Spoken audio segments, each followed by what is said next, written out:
No, Javier, sí, ¿no? Sí, claro. Por favor, sí, pido por favor. Sí. Por favor.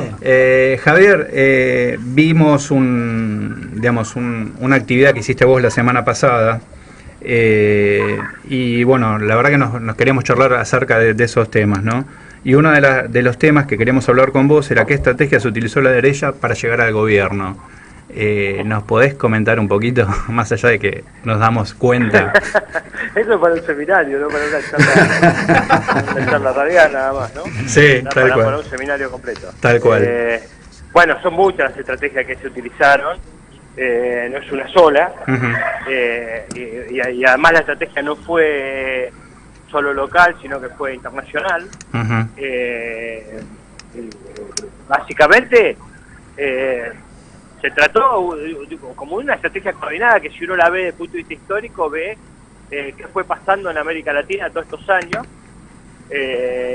y ve cómo todos los países de manera coordinada fueron cambiando de gobierno, de acuerdo siempre guiados por la relación de cercanía o alejarse, sobre todo de los grandes poderes financieros internacionales, Estados Unidos, etcétera, ¿no? Eso me parece que es el lazo común. La matriz. Pero esa es la matriz. Después hubo cambios, ¿no? Para un lado y para el otro. Pero básicamente es eso. ¿Y puede haber alguna diferencia a lo mejor de la estrategia que usaron en el 2015 con relación a la que pueden llegar a usar en la actualidad? Por ejemplo, en el caso de Brasil, que con el famoso tema de los fake news que tanto se habló, y el tema de las redes sociales, y que nosotros, me parece que en ese sentido, en el 2015 no sé si la tenemos tan aceitados o tan manejados como lo manejaron ellos, ¿no? Seguro que ellos tuvieron una estrategia coordinada, mucha guita puesta en eso, sin lugar a duda. Bueno, sabemos que, porque se ventiló estos días en el juicio que se le sigue a una empresa americana, Cambridge Analytica, que aparentemente influyó de manera irregular en los comicios de Estados Unidos, y a partir de eso, bueno, y también en los sondeos por el Brexit en Gran Bretaña. Pues estos días la empresa Facebook, en el banquillo de los acusados, igual es lo que se conoció, lo que se ventiló en el juicio, es que esa empresa que estuvo trabajando con esos países también estuvo trabajando para una campaña antikirchnerista en la Argentina en 2015, con lo cual, por eso cuando hablamos de una estrategia que es más global, más regional, bueno, tiene mucho que ver con esto. Así que la verdad que lo que se ve es eso, es una estrategia muy coordinada, mucha guita en las redes de parte de la derecha, y por otro lado una estrategia un poco más anárquica, un poco más con poca coordinación de parte de los sectores populares para dar esta pelea. En algunos casos, bueno, en Brasil, por ejemplo, hay algunos datos que me parece son interesantes para analizar, es que los simpatizantes de Bolsonaro utilizaban el doble de tiempo en WhatsApp que los simpatizantes del PT, y enviaban mensajes políticos el doble de los simpatizantes de Bolsonaro que los simpatizantes del PT. O sea, le dan estratégicamente más importancia también a la comunicación política digital, de que a veces le damos los movimientos populares más preocupados por la calle a veces que por las estrategias digitales, ¿no? Son interesantes para analizar, es que estamos. Y yo lo que estaba tratando de pensar, ¿no? Ahora, digamos, ¿cómo combatimos, ¿no? ¿Cómo se puede armar una estrategia de comunicación contrahegemónica contra estas bestias que no tenemos, digamos, no tenemos ni siquiera la plata, el dinero como para hacer, digamos, contrarrestar esto? Porque nosotros vemos distintos medios, distintos portales, distintos programas, y me parece que en esto nos está costando el tema de tratar de imponer la agenda nuestra, ¿no? O de hacer es justamente eso, ¿no? Sí, bueno, hay varios sectores preocupados por esto, estamos tratando de coordinar algunas acciones alrededor de esto. La semana que viene hay varias reuniones interesantes en el marco del encuentro de Claxo, que se va a dar. Hay un encuentro importante el lunes en Ferro, después del acto, después de la exposición de Cristina Fernández de Kirchner. Va a haber hay un encuentro donde se van a plantear algunas estrategias que hay de trabajo coordinado en el tema de comunicación política digital. Después hay algunas mesas. Y hay, en estos años también hubo, digamos, distintas experiencias de tratar de ir coordinando acciones. Hay algunas acciones que ya hemos coordinado que han sido muy efectivas, como juntar más de 1 millón de firmas contra la reforma. Después hay muchas que surgieron muy de abajo, no tan coordinadas, pero que fueron muy efectivas, como la campaña pidiendo el esclarecimiento por la desaparición de Maldonado, y algunas otras que a veces no son tan visibles, pero están sostenidas sobre todo por el trabajo en las redes, porque ellos ponen muchos recursos, tienen mucha guita, pero tienen una comunicación también muy deshabitada y muy formateada alrededor de los bots y de los trolls. En cambio nosotros, yo creo que tenemos, básicamente somos mayoría en rigor. Y me parece que lo que falta es coordinarlo nada más, pero tenemos una presencia activa en las redes. Además tenemos vos cuando analizás una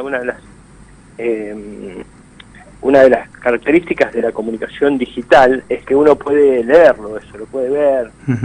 No es lo mismo que con el rating de televisión, que esperás que Ibope te diga que midió, que no midió, o el Instituto Verificador de Circulaciones que te dice cuántos diarios vende cada uno, sino que hay varios programas que te permiten ver la efectividad y cuánto se habla de un tema o de otro en Twitter, en Facebook, etcétera. Y la verdad que cuando ves que nosotros tenemos una mayoría ahí, no somos tan coordinados, ellos son más unificados a la hora de largar el mensaje. Me parece que digamos, obviamente hay que comprender que la disputa política, la disputa por el sentido se está dando ahí, también que es un territorio que hay que habitar y donde hay que dar la pelea. Y me parece que les costó menos a ellos entender, a la derecha le costó menos entender eso que a nosotros costó un poco más, pero es un debate que ya se está dando en los últimos 2 o 3 años, y me parece que ya está maduro para poder formar ahí una estrategia más articulada de todos los sectores que tienen que ver con nuestro espacio, ¿no? Okay. Sí, Javier, te habla Pablo, acá de Otra Voz, un gusto saludarte. ¿Qué haces, Pablo? Mira, en principio te quería contar, yo hice hace ya 1 año y pico, no me acuerdo cuándo fue el momento, unos cursos que abrías vos de Mueve Argentina. Sí. Formé parte de la primer camada, digamos, y me resultaron muy interesantes, y muchas de las técnicas que aprendí ahí las pude aplicar después en redes con resultados alentadores en muchos casos. Bien, ¿sí? O sea que no todo está perdido, ¿sí? No todo está perdido. Mi pregunta conduce a lo siguiente: si Facebook, Google, mismo Amazon, ¿sí? WhatsApp, Instagram, que forman parte también de Facebook, de la corporación Facebook, no son como una oligarquía informática hoy, a la que es también muy difícil, porque, a ver, ¿a qué me refiero? Si uno va a Google y busca cualquier noticia, los primeros 45 lugares son para Clarín y La Nación, página 12 lo puedes encontrar por ahí a las perdidas, ni que habla Tiempo Argentino no aparece ni de casualidad, ¿no? Entonces, más allá de la voluntad que pongamos, me parece que hay todo un consorcio internacional de empresas informáticas que nos está jugando en contra. Absolutamente. O sea, lo primero que hay que hacer es entender ese fenómeno, digamos, analizarlo. Esto es lo que hacemos, Pablo, digamos. ¿Sí? Esta es la cancha que hay. Y a partir de ahí hay que pensar la estrategia de nuestro lado. O sea, claramente, el capitalismo está a favor de Macri, ¿no? O sea, digo, en la disputa por el sentido. Hollywood, bueno, las grandes empresas, ADEPA, Clarín, todo eso, obviamente, claro que está ahí. Bueno, ahora, eso, y antes, y si uno empieza para atrás en la historia, va a encontrar un montón de ejemplos. Sí, desde el Pato Donald. Y ahora, ¿nosotros vencimos esas estrategias alguna vez? Bueno, sí. La respuesta sería sí. La hemos vencido. Muchas veces las vencimos. Bueno, hay que repensar ahora, en base a esas estrategias. Digo, la dictadura tenía todo. O sea, tenía el poder, la fuerza, el gobierno, la grande empresa, Estados Unidos. Tenía todo a su lado. Y sin embargo, se venció, ¿no? Ni hablar de los movimientos populares en la Argentina. O sea, siempre hay lugares por donde nosotros tenemos que pensar, digamos, lo que tenemos es unidad, estrategia, organización y voluntad para dar esa disputa. Yo creo que estamos en esa etapa. Así que, bueno, justamente, Pablo, lo que vos hablabas ese era un curso de formación que hicimos para varias organizaciones. La verdad que fue muy, muy exitoso. Y ahora nosotros, en base a eso y varias ideas más que tenemos al respecto, vamos a hacer esa presentación para llevar ese Mueve Argentina, que es una estrategia de coordinación y articulación de redes, etcétera. Vamos a presentar el lunes, ya casi lo estamos haciendo en primicia en Radio H, vamos a presentar Mueve América Latina. Un espacio de estrategia regional en la comunicación política, porque de nada podemos salir solos, ¿no? Nada, seguro. Así que vamos en ese sentido, por lo menos a presentar este debate, esta discusión que nos parece central. Sí, es central. La comunicación es la política y la política es la comunicación. Así que en ese sentido, entonces te contaba, el lunes vamos a hacer esa presentación. Obviamente los invitamos a ustedes y a los oyentes, ¿no? A que participen en el marco de Claxon Ferro. Exactamente. Después les voy a dar más detalles, más coordenadas. Todavía no las tenemos, pero ya eso por lo menos se lo puedo ir contando. Sí, digamos, justamente, digamos, sabemos de la preocupación porque, digamos, participamos también de charlas y de cosas a todos los medios alternativos. Digamos, yo también participé por nuestro programa y por Hasta Acá Llegamos también. Entonces sabemos de la preocupación y de la importancia de los medios de comunicación, y justamente, bueno, es lo que nos preocupa, el tema de cómo atacar a la derecha, no solamente desde el frente político, sino de los medios, que nos da la sensación como que de alguna manera nosotros no le dimos la importancia que hubieran tenido, más allá de toda nuestra gestión exitosa, ¿no? Obviamente. Absolutamente, yo creo que sí. Bueno, pero me parece que estamos en camino, ¿eh? Yo digo, para no dar una visión derrotista u oscura, ¿eh? Yo creo que estamos pensando, hay que organizarse más, hay que repensar más, hay que militar más, pero yo creo que, porque después está el problema que tiene la derecha acá y en el mundo, que no soluciona la vida de la mayoría, no mejora la vida. Entonces, claro. Bueno, ahí está ahí está la oportunidad, me parece, que es lo que le pasa a Macri, puede tener todos los medios a favor, todo, bueno, todo lo pueden hacer en los medios, pero la verdad que la vida cotidiana, cada vez les cuesta más tapar el desastre que están haciendo con las mayorías. Entonces, bueno, ahí tenemos también nosotros como una especie de responsabilidad, ya que estamos en los medios y estamos con esta preocupación, de hacerlo, ¿no? De cargarnos ese desafío en los hombros y bueno, tratar de revertirlo. Sí. Hola, Javier, te habla Osvaldo Gagliardo. Javier, ¿qué haces, Osvaldo? ¿Cómo estás? ¿Cómo te va? Te hago una reflexión. El tema es que ya Adam Smith en 1776, en su primer libro de La riqueza de las naciones, el tipo decía que los capitalistas, los dueños, decía, los propietarios, actuaban en bloque, como en un acuerdo tácito. Era como que tenían un acuerdo de base en base a intereses viscerales, sí, claro, ¿no? De defender. Sí. Y que por otro lado, bueno, obviamente el resto, digamos, o sea, los no propietarios, que hoy encima estamos fragmentados en 18.000 pedazos, ¿no? A partir del proceso de fragmentación que arrancó el capitalismo en aquella época y que continúa, sí, claro, hoy. Eso hace que sea muy difícil tener la unidad en cualquier lado, digamos. Mientras estaban los militares, la unidad en base a los fierros de la ferretería, como decíamos en aquel tiempo, que eran armas. Y hoy, con los fierros que son los medios. Y que ellos ya se centralizan en una forma, digamos, automática, como si fuera inconsciente. Y además cuentan con esta, toda la tecnología y el expertise en la tecnología y la feroz inversión que hacen. Entonces, ahí a mí lo que yo planteo es, bueno, hace falta unidad para esto. Absolutamente. Yo creo que unidad. Ahora, el problema es que ellos siempre nos han infiltrado. o sea, han infiltrado el radicalismo, infiltraron el peronismo, infiltraron la guerrilla y hoy están infiltrando a la oposición también. ¿Cómo lo ves eso?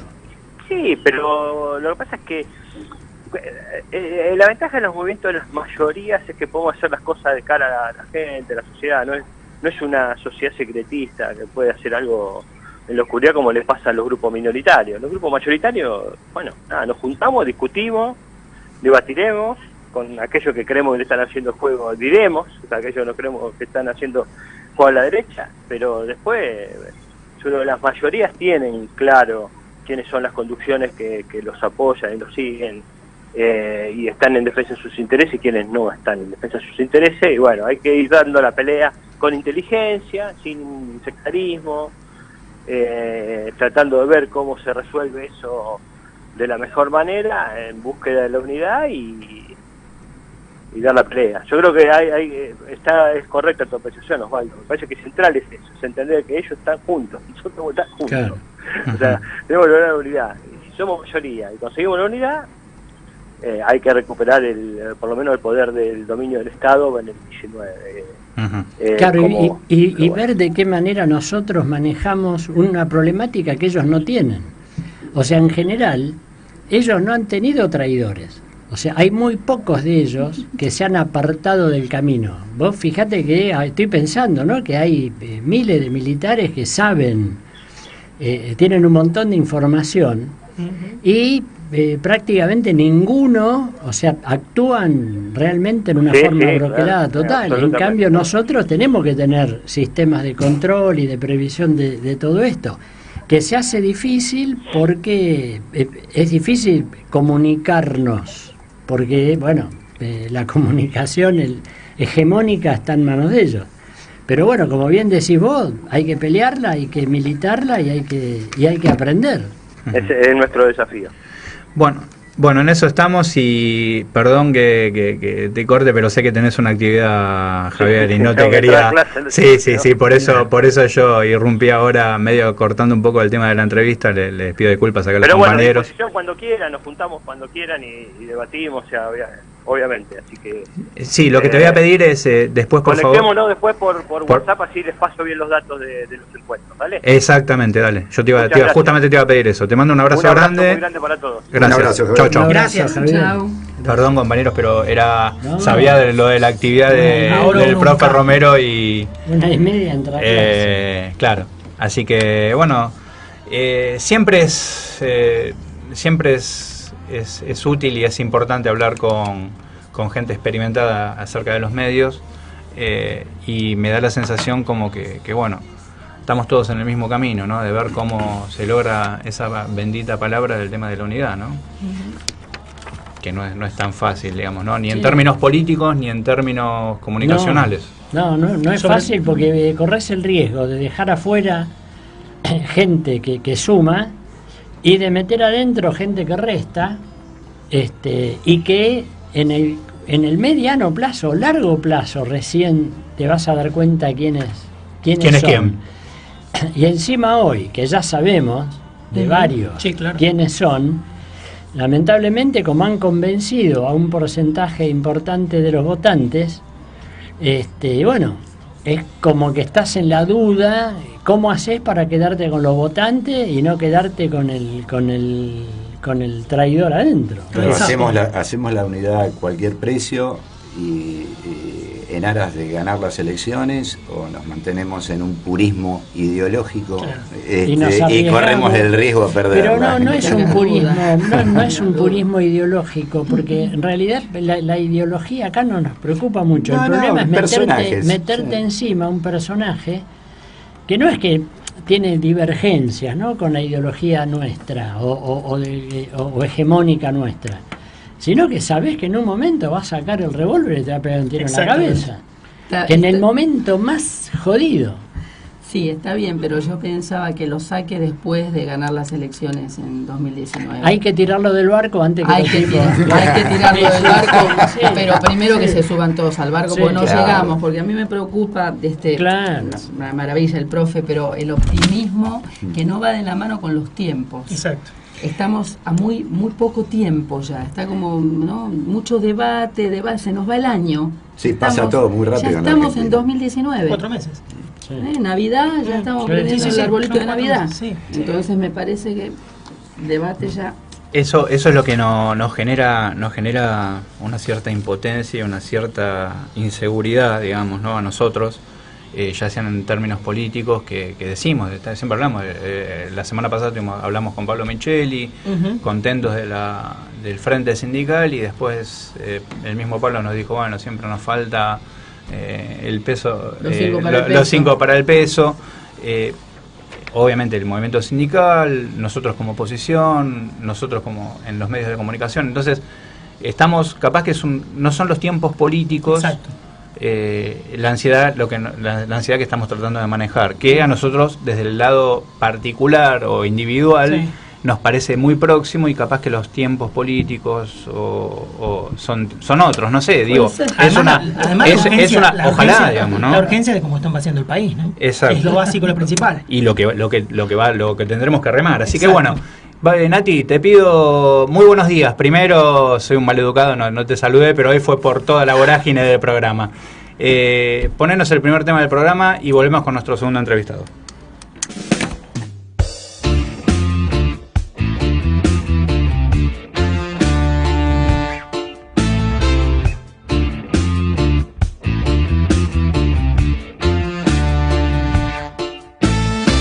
No te des por vencido ni a un vencido.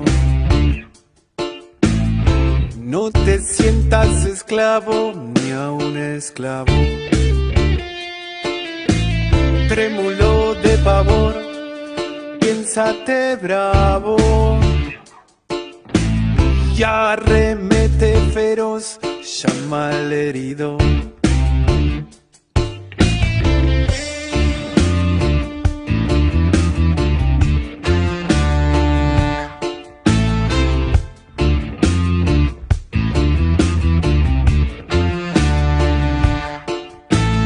En el tesón del clavo enmohecido, que ya viejo y ruin vuelve a ser clavo. No la cobarde estupidez del pavo, que amaina el plumaje al primer ruido.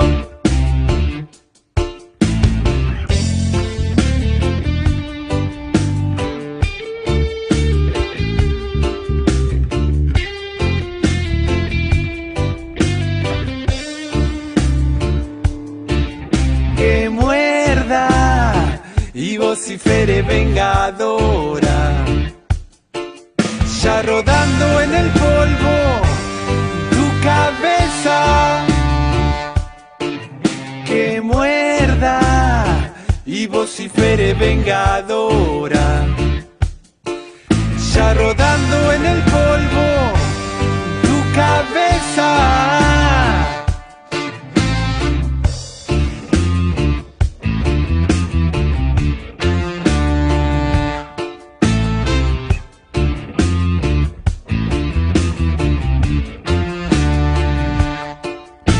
Procede como Dios, que nunca llora,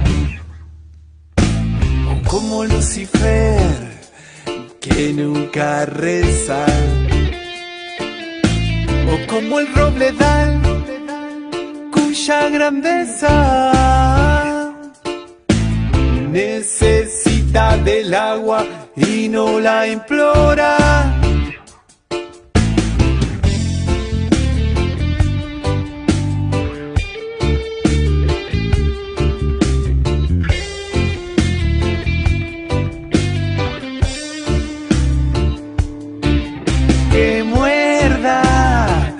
Vocifere vengadora, ya rodando en el polvo tu cabeza.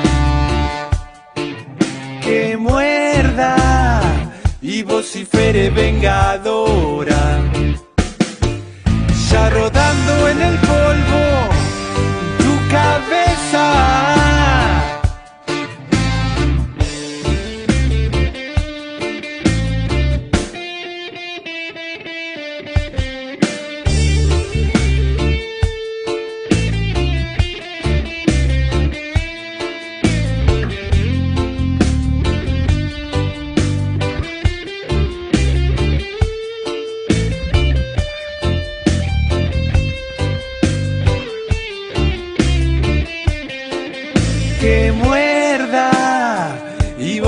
Lucifer vengadora, ya rodando en el polvo tu cabeza, que muerda y vocifere vengadora, ya rodando en el polvo tu cabeza.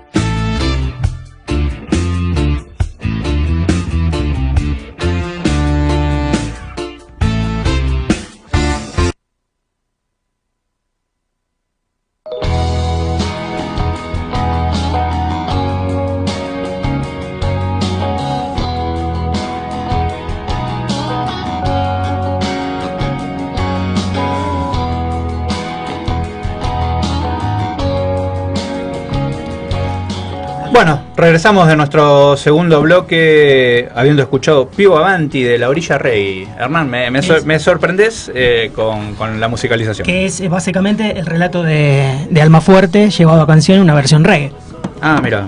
No, perdón por mi ignorancia metálica, perdón. No, exactamente. Ah, perdón, yo pensé que era de... No, era el poeta de San Justo. Perdón, claro. Estamos un poquito desorganizados, como podrán notar, pero claro. Salimos bien, adelante. Bueno, a ver, queremos mandar mensajes. Rosmaribaldi dice, porque en general no digo que lo hagan ustedes, pero se sigue la agenda de Clarín para criticar o replicar qué es lo que es la agenda de ellos. Bueno, muchas gracias, Rosmarí. Isabela Danesh dice, hola, los felicito por el reportaje del profe Romero. Rosmarí Baldi dice, gente adentro que traiciona, totalmente de acuerdo. Natalia Capese nos saluda, la compañera, ya escuchando el programa. Hoy arriba Cumpas, así que bueno, está. Y recibimos un mensaje le gustó la entrevista a una amiga, a Keila de Mataderos, así que bueno, le mandamos un beso grande. Bueno, llegó la columna que realiza el compañero Hernán Fernández, que se llama, la denominamos el Rincón de las Palabras.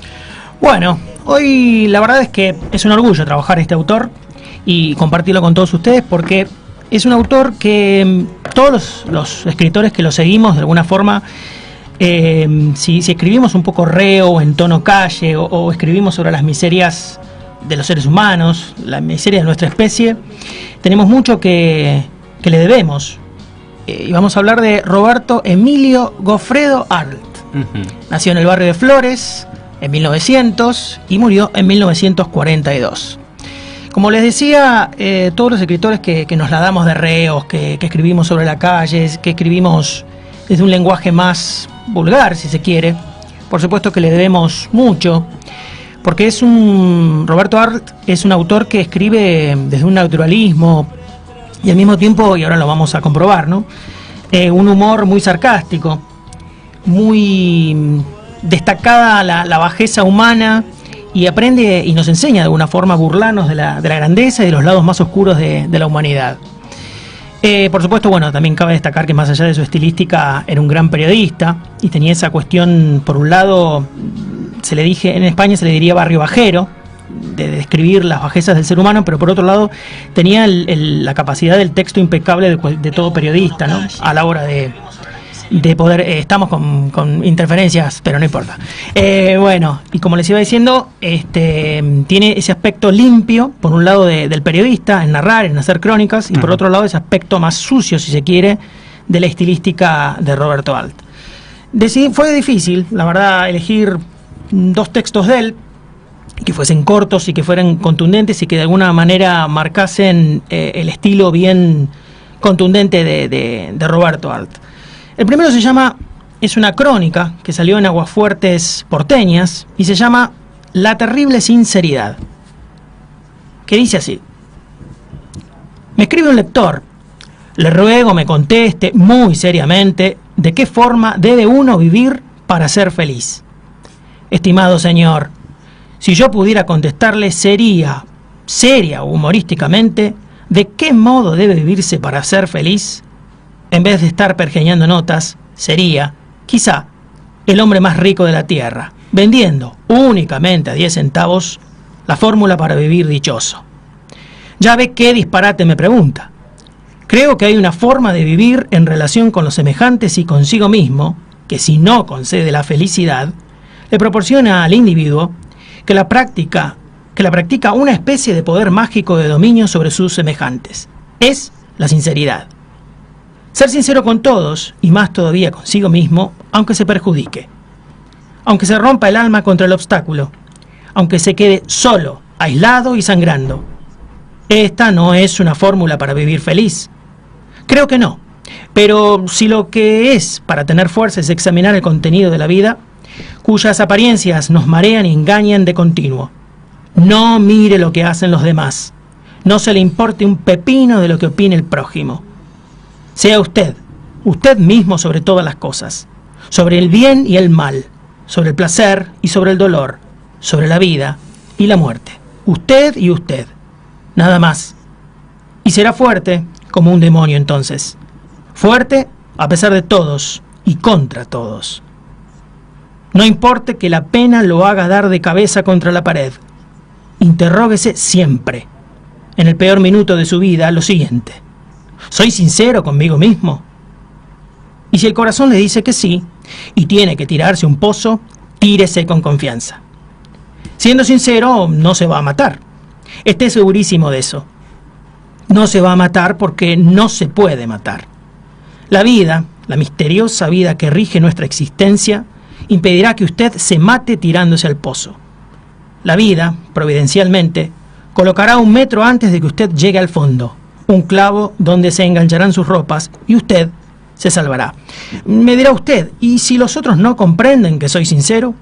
¿Qué se le importa a usted de los otros? La tierra y la vida tienen tantos caminos con alturas distintas que nadie puede ver a más distancia de la que dan sus ojos. Aunque se suba a una montaña, no verá 1 centímetro más lejos de lo que le permita su vista. Pero escúcheme bien. El día que los que lo rodean se den cuenta de que usted va por un camino no trillado, pero que marcha guiado por la sinceridad, ese día lo mirarán con asombro, luego con curiosidad. Y ese día en que usted, con la fuerza de su sinceridad, les demuestre cuántos poderes tiene entre sus manos, ese día serán sus esclavos espiritualmente, créalo. Me dirá usted, ¿y si me equivoco? No tiene importancia. Uno se equivoca cuando tiene que equivocarse. Ni 1 minuto antes, ni 1 minuto después. ¿Por qué? Porque así lo ha dispuesta la vida, que es esa fuerza misteriosa. Si usted se ha equivocado sinceramente, lo perdonarán o no lo perdonarán. Interesa poco. Usted sigue su camino contra viento y marea, contra todos, si es necesario ir contra todos. Y créame, llegará un momento en que usted se sentirá más fuerte, que la vida y la muerte se convertirán en 2 juguetes entre sus manos. Así como suena, vida, muerte. Usted va a mirar esa taba que tiene tal reverso y de una patada lo va a tirar lejos de usted. ¿Qué se le importan los nombres si usted con su fuerza está más allá de los nombres? La sinceridad tiene un doble fondo curioso. No modifica la naturaleza intrínseca del que la practica. Y si le concede una especie de doble vista, sensibilidad curiosa, y que le permite percibir la mentira, y no solo la mentira, sino los sentimientos del que está a su lado. Hay una frase de Goethe respecto de este estado que vale un Perú. Dice: tú que me has metido en este dédalo, tú me sacarás de él. Es lo que anteriormente le decía. La sinceridad provoca en el que la practica lealmente una serie de fuerzas violentas. Estas fuerzas solo se muestran cuando tiene que producirse eso de tú que me has metido en este dédalo, tú me sacarás. Y si usted es sincero, va a percibir la voz de estas fuerzas. Ellas lo arrastrarán, quizá a ejecutar actos absurdos. No importa, usted los realiza. ¿Qué se quedará sangrando? Y es claro, todo cuesta en esta tierra. La vida no regala nada absolutamente. Todo hay que comprarlo con libras de carne y sangre. Y de pronto descubrirá algo que no es la felicidad, sino un equivalente a ella. La emoción, la terrible emoción de jugarse la piel y la felicidad. No en el naipe, sino convirtiéndose usted en una especie de emocionado naipe humano que busca la felicidad, desesperadamente, mediante las combinaciones más extraordinarias, más inesperadas. ¿O qué se cree usted? que es uno de esos multimillonarios norteamericanos, ayer vendedores de diarios, más tarde carboneros, luego dueños de circo y sucesivamente periodistas, vendedores de automóviles, hasta que un golpe de fortuna los sitúa en el lugar que inevitablemente debían estar? Esos hombres se convirtieron en multimillonarios porque querían ser eso. Con eso sabían que realizaban la felicidad de su vida. Pero piense usted en todo lo que se jugaron para ser felices. Y mientras no se producía lo efectivo, la emoción que derivaba de cada jugada los hacía más fuertes. ¿Se da cuenta? Ve, amigo, hágase una base de sinceridad y sobre esa cuerda floja o tensa, cruce el abismo de la vida con su verdad en la mano y va a triunfar. No hay nadie, absolutamente nadie, que pueda hacerlo caer. Y hasta los que hoy le tiran piedras se acercarán mañana a usted para sonreírle tímidamente. Créalo, amigo, un hombre sincero es tan fuerte que solo él puede reírse y apiadarse de todo. Bueno, al que le quepa el sayo, señores. Bueno. Me acordé de Rosain metalizando la rosa, yo en algún momento. Contá quién es Rosain. Contale a la audiencia quién es Rosain. Es uno de los personajes centrales de Los Siete Locos. De Los Siete Locos. Ese es como les decía, es una especie de Roberto Art desde la ironía, desde el humor, pero al mismo tiempo parece que ingresa con humor, pero entra con una crudeza muy directa. Y básicamente se ríe de las contradicciones de sus tiempos, que son los nuestros, en definitiva, porque se está riendo de lo más universal, ¿no? El segundo cuento que les comparto es, sí que se van a reír porque de verdad se nos ríe en la cara, del que no se casa. Acá estamos. Bueno, vamos en serio.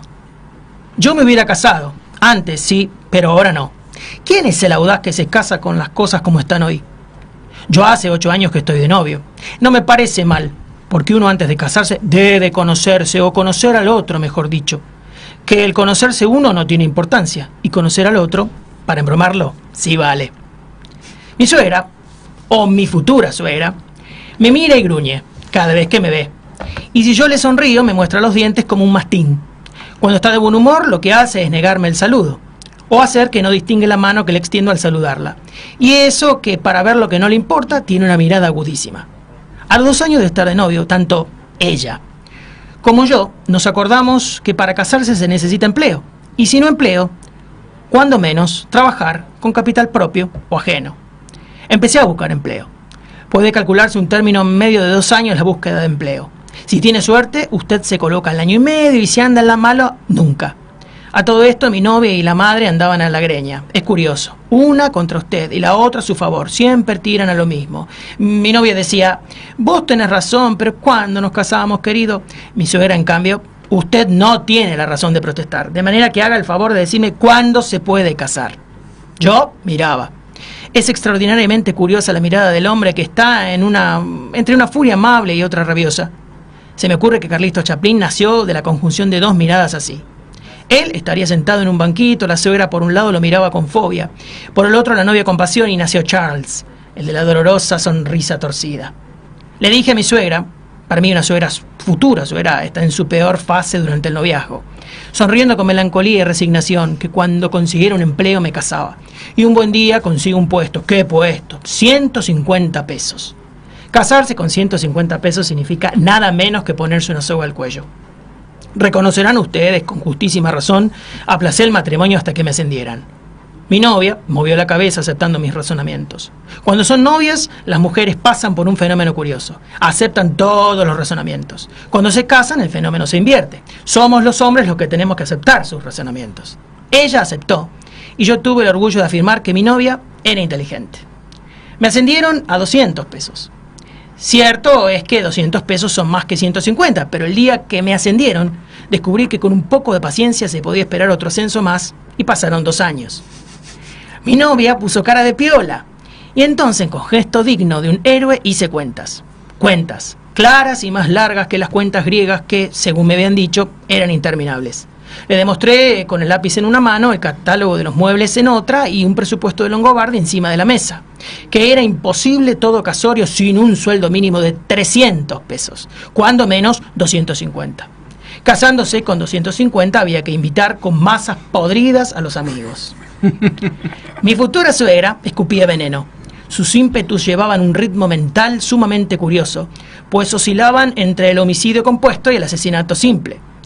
Al mismo tiempo que me sonreía con las mandíbulas, me daba puñaladas con los ojos. Yo la miraba con la tierna mirada de un borracho consuetudinario que espera morir por su ideal. Mi novia, pobrecita, inclinaba la cabeza meditando las broncas intestinas, esas verdades batallas de conceptos forajidos que se largan cuando el damnificado se encuentra ausente. Al final se impuso el criterio del aumento. Mi suegra estuvo una semana en que se moría y no se moría, se moría y no se moría. Luego resolvió martirizar a sus prójimos durante un tiempo más y no se murió. Al contrario, parecía 20 años más joven que cuando la conociera. Manifestó deseos de hacer un contrato treintenario por la casa que ocupaba, propósito que me espeluznó. Dijo algo entre dientes que me sonó a esto: le llevaré flores. Me imagino que su antojo de llevarme flores no llegaría hasta la Chacarita. En fin, todas luces, mi futura suegra reveló la intención de vivir hasta el día que me aumentaran el sueldo a 2.000 pesos. Llegó el aumento, es decir, el aumento de 75 pesos. Mi suegra me dijo en un tono que se podía conceptuar de irónico si no fuera agresivo y amenazador: supongo que no tendrá intención de esperar otro aumento. Y cuando le iba a contestar, estalló la revolución. Casarse bajo un régimen revolucionario sería demostrar hasta la evidencia que se está loco. O cuando menos, que se tienen alteradas las facultades mentales. Yo no me caso. Hoy se lo he dicho. No, señora, no me caso. Esperemos que el gobierno convoque elecciones y a que resuelva si se reformula la Constitución o no. Una vez que el Congreso esté constituido y que todas las instituciones marchen como deben, yo no pondré ningún inconveniente al cumplimiento de mis compromisos. Pero hasta tanto el gobierno provisional no entregue el poder al poder y al pueblo soberano, yo tampoco entregaré mi libertad. Además, que pueden dejarme cesante. Qué bueno. Qué bueno. Como notan, sigue hablando del mismo tema que seguimos discutiendo, ¿no? Yo te quería pedir una opinión, Inés, porque te veía, y la verdad que bueno, antes que nada, Hernán, es un lujo, digamos, bueno, tener a ustedes dos acá en la mesa que tienen esa habilidad, como yo siempre les digo, de escribir y de poder transmitir a los, digamos, a nosotros, ¿no? A los que no disfrutamos justamente de los libros o de la lectura de algunos libros. Entonces, que te voy a hacer caras y me gustaría saber tu opinión. No, porque me parecía genial cómo parece un texto tan simple, ¿no? Ingenuo casi, infantil por momentos, y sin embargo el gran escritor que fue y sigue siendo Roberto Arlt, cómo le pega después esa vuelta donde termina siendo un texto de impacto social, ideológico, absolutamente ideológico. Entonces me parece magistral que alguien que llega a multitudes, porque no tiene una sola palabra difícil, digamos, que haya que ir al diccionario, buscarla, o metáforas no rebuscadas, y sin embargo una bajada de línea. Eso, me reía de esa picardía de Arlt y de esa magistralidad, ¿no? Y en ese código tan comprensible para todos, ¿no? Brutal, realmente. Y me sorprende esa es el enfoque de esa problemática en 1930 y pico, debe ser ese libro. Sí, ¿no? Pensá que es del 42, él fallece en el 42, así que 1930 y pico. Es impresionante. Y cómo ilustra de alguna forma el problemas siguen siendo los mismos, son universales. Universal y eterno. Exactamente. En la actualidad están estas cosas así con miedo al compromiso, al matrimonio, digamos, ¿no? ¿En la gente? Sí. Yo ahí aprovecho un poco ya para abrir el abanico. Más psicoanalítica la más psicoanalítica, sí, no tal sé cual. Si contesta, quién contesta, si la va a contestar la poesía o va a contestar el psicoanálisis. Por ahí yo ahí ya. Pero por ahí es casi lo mismo, en un punto. No, claro, hay una renuencia enorme. No sé si en los términos que plantea acá el escritor, claro, ¿no? Como muy ligado. También hay que situarse. Ni se podía pensar que la compañera colaborara con la economía de la casa, digamos, claro, que recaía todo sobre el varón, ¿no? A ver si tenía empleo, cuánto ganaba en el empleo, y ella mirando, claro, digamos, son realidades que han variado, pero de una manera exponencial, enormemente. Nadie se pregunta, hoy por ahí los más jóvenes se preguntan algunas cosas relacionadas con el dinero, pero no es el obstáculo principal, aunque sea tan difícil llegar a la casa propia, todo lo que ya sabemos, ¿no? El obstáculo principal tiene que ver como con una desilusión del modelo. Del modelo de la familia tradicional, digamos, del modelo de la fidelidad, de los mandatos. Creo que está más por ahí, donde la gente se pregunta si puede decir para toda la vida. Parece una frase incumplible. Son muy fuertes esas frases y esas cosas que culturalmente nos metieron en la cabeza, digamos, los mandatos sociales. Los mandatos sociales que decís, pero los más jóvenes están, y los más jóvenes, y no tan jóvenes, digo, también estamos viendo mucha separación en gente mayor, en gente que uno podría pensar que el mandato ya los atravesó y que es inexorable, y sin embargo, por ejemplo, dentro de mi profesión, los psicoanalistas cada vez tenemos más pacientes que precisamente se preguntan, con esto de la sinceridad, el primer texto que leyó Hernán de Roberto Arlt, se hacen esa pregunta: ¿soy feliz? ¿Estoy bien donde estoy? Se da mucho cuando se van los hijos, por ejemplo, y se quedan ahí frente a frente y o recontratan o se separan. Tienen que hacer un contrato nuevo, ¿no?, con otras reglas, o se separan. El tema, digamos, desde la cuestión económica y política, digamos, de la cuestión sociológica, economía y política, y el impacto en lo cultural y en lo social,